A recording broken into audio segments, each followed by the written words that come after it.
Today, we're going deep inside the engine room of modern growth. We're going to unpack the complete story of a system that has basically become a survival tool for the world's biggest brands. A way to find your most valuable customers in a world where, let's be honest, you can't really track them anymore. This is a story of crisis, of breakthrough innovation, and really a fundamental shift in how we understand what people do online. Look, it's a pretty bold statement, I know, but it's the uncomfortable truth at the heart of so much of marketing today.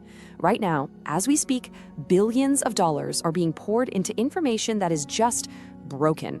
We're all targeting ghosts in the machine. But the real question is, how did this happen on such a massive scale? Well, it's because for decades, the entire advertising industry was built on this one really seductive idea. The idea that we could predict what you were going to do next just by building a detailed profile of you. Your age, your job, where you live. We created these static, kind of lifeless stereotypes, and we called them customers. And by doing that, we completely missed the most important signal of all. It was never about who someone is, but what they're doing. Not the profile, but the pulse, that living, breathing rhythm of what they want right now. And this brings us right to the heart of what we're talking about today, the Persona Delusion. It's this deeply rooted belief that identity is the key to everything in marketing. But in today's privacy-first world, identity is actually a distraction. The real key, the true competitive edge, is understanding behavioral logic. It's time to stop stereotyping and start clustering. So here's our roadmap for this explainer. We'll start by breaking down the Persona Delusion. Then we'll dig into the crisis that made the old way pretty much obsolete. After that, we'll map out the new engine, understand the psychology that makes it tick, show you how to build your own, and wrap up with the new philosophy of growth that this all leads to. Okay, so let's start with the flawed reality we've all been operating in. Think about this paradox for a second. You can have two people who look identical on paper. Same age, same income, same city. Let's say they're both 40-year-old architects living in Chicago. Now, one of them is actively looking to buy new project management software right now. They're browsing pricing pages, checking out features. The other one, they just finished a huge project, and they won't be in the market for that software for another 2 years. Based on their profiles, they're the exact same person, but based on their intent, they are worlds apart. Why? Because the profile is static, but intent, well, intent is dynamic. This really visualizes the huge shift we're talking about. Over on the left, you've got the profile, what we're calling dead data. It's a fixed snapshot in time, like a person frozen in an ice cube. It tells you where someone was, but it tells you nothing about where they're going. And on the right, you have the pulse. This is behavioral logic. It's not about who you are, it's about what you're doing right now. It's a dynamic cluster of recent actions, the frequency of those actions, and the trajectory they're on. This is the difference between guessing and knowing. It's the difference between wasting your budget and actually investing it. So, how did we get to this point? Why did the old world of profile targeting just break so suddenly and so completely? This wasn't some slow evolution. It was a seismic event, a crisis that fundamentally rewrote the rules of the internet and forced the entire industry to find a new path forward or risk getting left behind in the dark. The story really kicks off in the mid-2020s with what we now call the privacy signal crisis. For about 2 decades, this huge, unregulated ecosystem allowed platforms to track you all across the web, building these incredibly detailed profiles. Well, that all came to a screeching halt. First, GDPR in Europe was the opening shot. It made user consent mandatory. You couldn't just track people anymore. You actually had to ask their permission. And surprise, surprise, most people said no. Then you had the CCPA in California, which brought similar, really strict privacy laws to the US, the biggest ad market in the world. But the final, fatal blow was the death of the third-party cookie. This tiny piece of code was the linchpin of the entire tracking industry. It was the digital thread that followed you from site to site. And when it died, the very foundation of digital advertising just crumbled. And this created a massive, system-wide problem: dirty data. All that demographic info that companies had spent billions of dollars and years collecting became incomplete, outdated, and frankly, dangerously unreliable, almost overnight. The needle they were looking for was still in the haystack, but now the haystack itself was pretty much invisible. This wasn't just some inconvenience. For a lot of companies, especially direct-to-consumer and software businesses whose entire growth model was built on precision targeting, this was an existential crisis. This crisis forced a fundamental pivot. The old way, targeting based on who someone is, was just no longer an option. The new way, really the only way forward, was to target based on what someone does. We had to move from static user profiles to dynamic event sequences. And it was in this exact moment that cohort targeting went from being this obscure data science term to a critical survival discipline. The smartest folks at places like Netflix and Amazon had already figured this out. They realized they didn't need to know who you were to predict what you'd watch next. They just needed to watch what you did. The rest of the industry, well, they were forced to learn that lesson the hard way. So that brings us to the core mechanism. If you can't use identity anymore, how in the world do you find your buyers? The answer is in this revolutionary new model, a system that runs on a completely different set of principles. It's like a new kind of physics for the digital world. It's time to look inside the engine. The system isn't a list of people.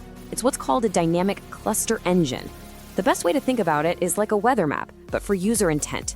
Instead of tracking individual people, which is now basically impossible, you're tracking patterns of behavior as they emerge, swell up, and move across your digital properties, just like storm systems on a radar. You see high-pressure zones of interest, low-pressure zones of disengagement. It's all about spotting the waves, not trying to follow every individual drop of water. Okay, so how does this weather map actually work? It's a 4-stage process. First up is initial event capture. The key here is that it's all anonymous. You don't know who the user is, but you track every single action. And, this is crucial, you track the meaning of that action. Someone clicking your pricing page is in a totally different headspace than someone clicking a case study page, right? One screams commercial intent, the other is more about research. These are two different human modes. Stage 2 is the frequency and recency filter. This is where you separate the signal from all the noise. A single visit to your site could be an accident, that's just noise.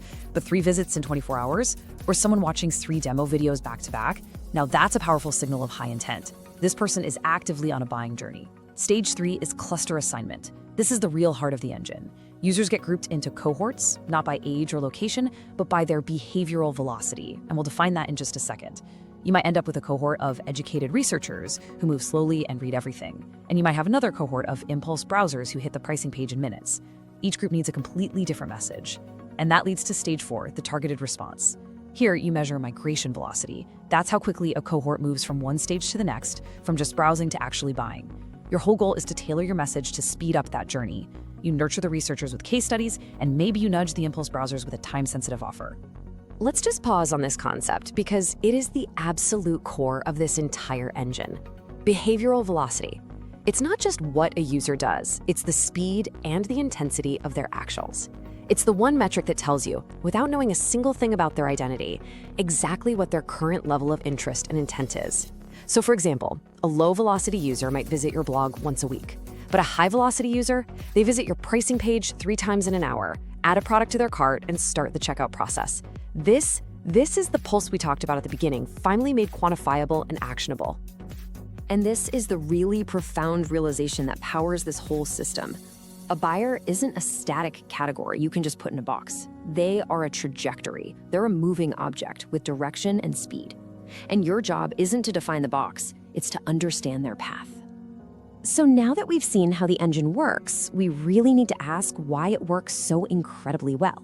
I mean, the mechanics are brilliant for sure, but they're built on this deep, fundamental understanding of human psychology. This is where we shift from the engineering to the human element, and specifically, the psychology of timing. This slide just captures it perfectly. Demographics see you as the stable, generic profile, a 35-year-old manager. Now, when you're not actively looking for a solution, a marketing message based on that profile is at best totally irrelevant. At worst, it's an annoyance that literally trains you to ignore that brand. But cohorts, they see you as a person in a specific moment, someone who is right now actively researching a solution. And in that context, the very same message isn't an ad, it's helpful information. Think of it this way. If a hardware store clerk asks if you need help finding a drill bit when you're overbuying paint, it's annoying. But if they ask that exact same question when you're standing right in the drill bit aisle, they're a hero. This taps into a principle called contextual salience. Our brains are wired to filter out anything that isn't relevant to our immediate goals. Cohort targeting makes sure your message is never filtered out because it's always synced to the user's current context. And that gets us to a simple human truth that completely changes the marketing game. This isn't just about clever algorithms, it's about respect. We don't want to be stereotyped and sold to based on our age or our job title. We want to be guided based on our current active interest. By meeting people in their moment of need, you're not an advertiser anymore. You become a guide, a trusted resource. And that changes the entire relationship. Okay, so we've covered the theory, the history, the psychology. Now let's switch gears from revelation to empowerment. How do you actually apply all this? How do you build your own dynamic cluster engine and start governing your own swarms of intent? Here's the framework. It's a 3-step journey to building your own engine. First, you have to identify the aha moment. This is the single most important step. You need to stop asking, who is my ideal customer, and start asking, what is the one predictive action my best customers took in their first hour or their first day? Dive into your data. Is it viewing the pricing page twice, watching a specific demo all the way through, using a key feature in your software? That action is your core signal. It's your North Star for all your analysis. Second, you map your temporal cohorts. Don't just look at all your users as one giant blob. Group them by the week they first show up. This lets you track how the behavior of the week 1 cohort compares to the week 2 cohort. You can actually see how product changes or new campaigns affect behavior over time. And you can spot which early patterns lead to long-term success. And finally, you engineer the response logic. Stop sending the same generic welcome email to everybody. This is where you put your cohorts to work. Send a logic-driven email with detailed case studies to your educated researcher cohort. Send an urgency-driven message with a limited-time offer to your impulse browser cohort.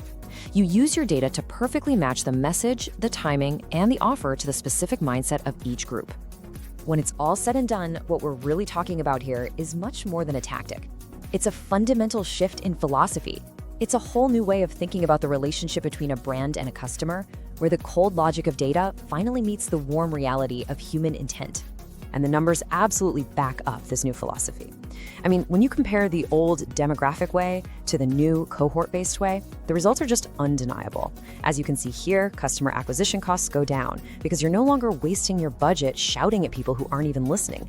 Lifetime value goes way up because you're bringing in customers who are genuinely engaged and a good fit from the get-go. And message relevance shifts from generic to contextual, which does more than just boost conversion rates. It builds trust and creates a fundamentally better customer experience.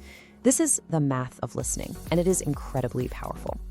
But you know, the human truth behind all that math is a lot simpler. We want to be met where we are.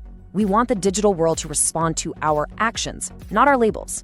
Growth isn't some linear path you force people down. It's learned. It's the result of observing behavior and building a bridge of perfect timing over a canyon of outdated profiles.